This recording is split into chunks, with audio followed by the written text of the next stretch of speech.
اللہ الرحمن الرحیم۔ بخاری مسلم کی حدیث پاک ہے، جابر رضی اللہ تعالیٰ عنہ بیان کرتے ہیں کہ انہوں نے نبی کریم علیہ السلام کے ساتھ نجد کی طرف ایک غزوے میں شرکت کی، جنگ میں شرکت کی، جہاد میں گئے۔ جب واپس تشریف لا رہے تھے حضور، آپ کے ساتھ کچھ لوگ اور بھی واپس آ رہے تھے، تو راستے میں ایک جگہ پر ایک وادی پہ آرام کرنے کے لیے ٹھہر گئے۔ بڑے درخت تھے وہاں پر۔ تو نبی کریم صلی اللہ علیہ وسلم سواری سے اترے، لوگ سائے میں بیٹھنے کے لیے ادھر ادھر پھیل گئے، کئی درخت تھے، کوئی ادھر بیٹھ گئے، کوئی ادھر بیٹھ گئے۔ تو نبی کریم صلی اللہ علیہ وسلم ایک ایک کر کے درخت کے نیچے تشریف لے آئے۔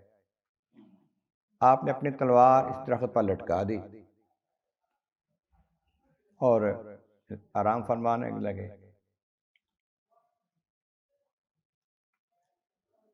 ہماری آنکھ کھلی تو حضور ہمیں بلا رہے تھے، میرے پاس آؤ گے۔ آپ کے پاس ایک دیہاتی بیٹھا ہوا تھا، ہم نے آنکھ کھولی تو ایک دیہاتی حضور کے پاس بیٹھا ہوا تھا، حضور میں بلا رہے تھے، رہو بھی۔ حضور نے فرمایا، یہ دیکھو میں نے تلوار لٹکائی ہوئی تھی یہاں پر، کہ بندے نے میری تلوار پکڑ لی، میں سویا ہوا تھا، میں بیدار ہو گیا، یہ ننگی تلوار اس کے ہاتھ میں تھی۔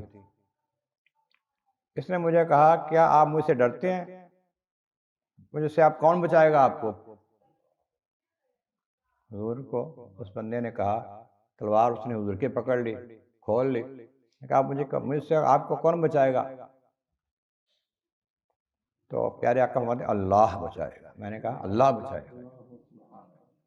یہ بات 3 بار حضور نے دوہرا کے کہی کہ میں نے اسے کہا کہ اللہ بچائے گا مجھے۔ تو اس کے ہاتھ سے تلوار گر گئی، تلوار کو چھوڑ دیا، تو پھر حضور کے پاس بیٹھ گیا۔ بعض روایتوں میں آتا ہے کہ وہ ایمان لے آیا اور حضور کے پاس بیٹھا ہوا تھا، آپ نے اس کو کچھ نہیں کہا، تلوار پکڑی تھی، اس نے حضور کو کہا تھا، جب بیٹھ گیا تو حضور نے اس کو کچھ نہیں کہا۔ یہ حضور کا توکل تھا اللہ تعالیٰ پر، بھروسہ پر، اس کی یہ نشانی بیان کی گئی ہے۔ اللہ تعالیٰ محبوب کے صدقے ہماری خطاؤں کو معاف فرمائے، مجھ میں احسان فرمائے۔